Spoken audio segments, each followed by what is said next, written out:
Say it with pictures. Say it with pictures. Focus question.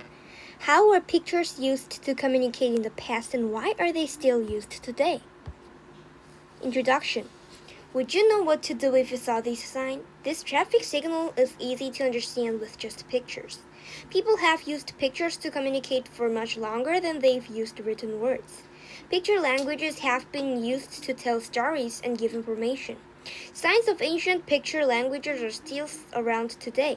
Two such languages, Egyptian hieroglyphs and Mayan glyphs, are thought to be among the most recognizable picture languages ever used.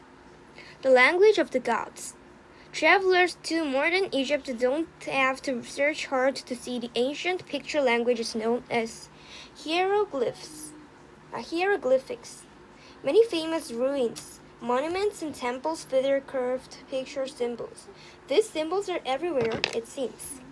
That is because for almost 3,000 years, 3,100 BCE, 3032 CE, Egyptians believed that written languages were scarce. Egyptian kings thought that language was a gift from the gods. It was the ruler's holy duty to use this gift. Not doing so would anger Thoth, the god of writing. So scribes working for the king or pharaoh performed this duty. This is no easy task. Scribes have to learn over 700 hieroglyphs in the Egyptian writing system. The sons of existing scribes were often sent to a special scribe school at age 6 or 7. It took several years for a student to become a true scribe in the pharaoh's court. Young scribes have to understand how to use and place glyphs properly. Word-wise, the word hieroglyph comes from the Greek hieroglyphikos, which means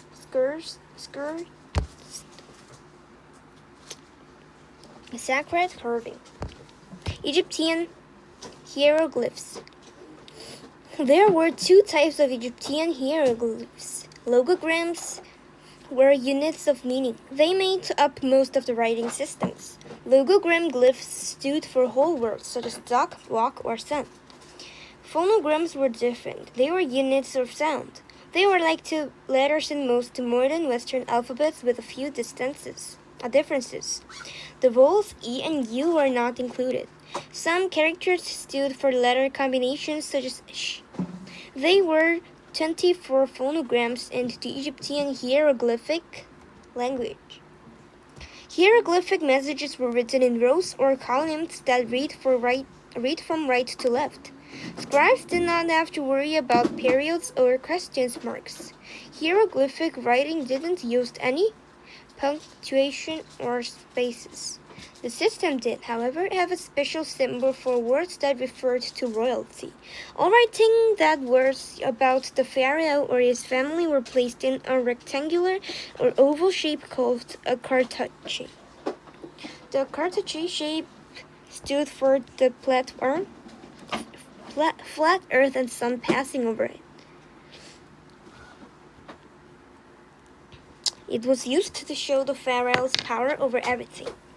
Placed on paper. The earliest examples of hieroglyphs dates back to around 3100 BCE. Tiny clay tags were curved with glyphs. They were used to label the contents of containers. Later, hieroglyphs were carved into stone. These marks were used to present important news. The carvings were often made on large stone slabs called stelae or tall, pointed obelisks. Hieroglyphics were also carved on stones. Carving glyphs into stone took time and a lot of work. Eventually, scribes began using red pens and ink to write glyphs on papyrus. The written glyphs were a simple version of hieroglyphs. Writing was much easier than carving. It let scribes create records more quickly.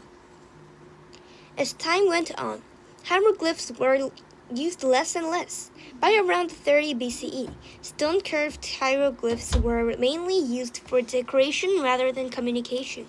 Today, you don't have to travel to Egypt to see real hieroglyphs. Many major museums in big cities feature Egyptian writing. In some cities, all you have to do is walk down the street. The place de la Concorde in Paris, France, is home to the 3,000-year-old Luxor obelisk. Glyphs on the obelisk tell the rule of Ramses II. The obelisk was a gift from Egypt to France in 1833. The glyphs of Mesoamerica. As the use of Egyptian hieroglyphs were decreasing, the use of another pictographic writing system was increasing. The ancient Maya were a Mesoamerican people who lived on the other side of the world, that is, in what is now southeastern Mexico. Their pictographic language is considered one of the most complex of its kind. The Mayan writing system is thought to have first been used around 1000 BCE. The earliest examples of Mayan glyphs, however, date back to only 300 BCE. The Maya, like the Egyptians, considered writing to be a gift from the gods. The supreme deity, Itzamna, was a Shem who created writing. The holy nature of the writing meant that only specially chosen scribes and royalty could read and write this cursed language. Complex and beautiful. The ancient Maya system was similar to the one used by the Egyptians. Like Egyptian hieroglyphs, the 800 or so Mayan glyphs were split into two groups. Most were logograms that stood for whole words. The other 150 or so glyphs were syllables that could be used as prefixes and suffixes. The Maya did not have an alphabet with individual glyphs representing individual sounds.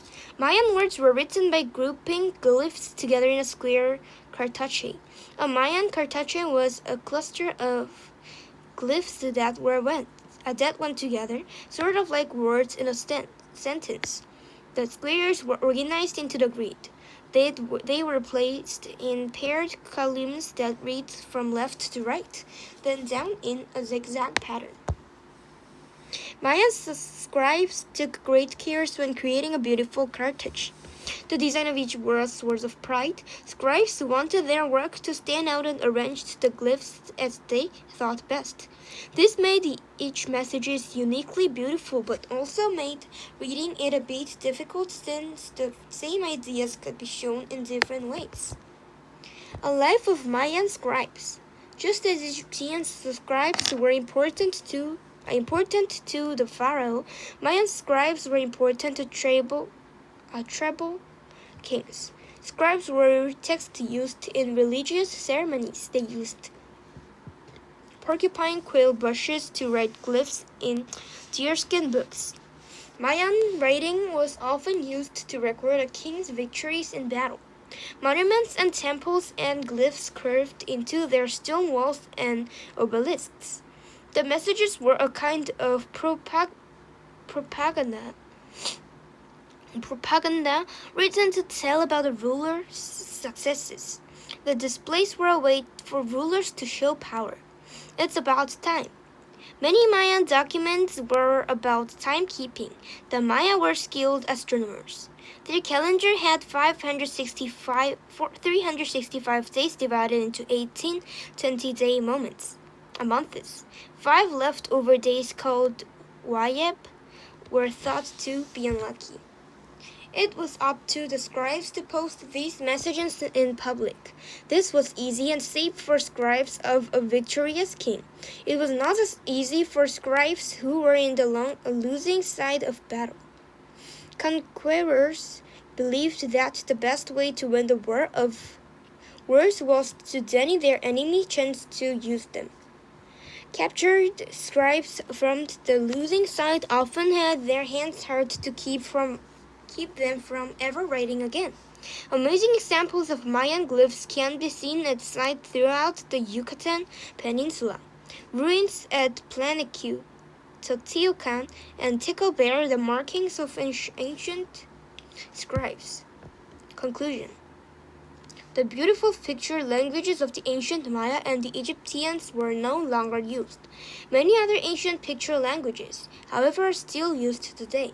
Ancient languages such as Chinese, Japanese, and Korean feature thousands of pictographic symbols. Modern picture languages exist as well. Symbol block glyphs appear on signs of international travel. These symbols distract travelers from all parts of the world where to get their bags or catch a bus. It's much easier to use glyphs than to make signs in many languages. Now, as in the past, a single picture sometimes works just as well as a dozen words.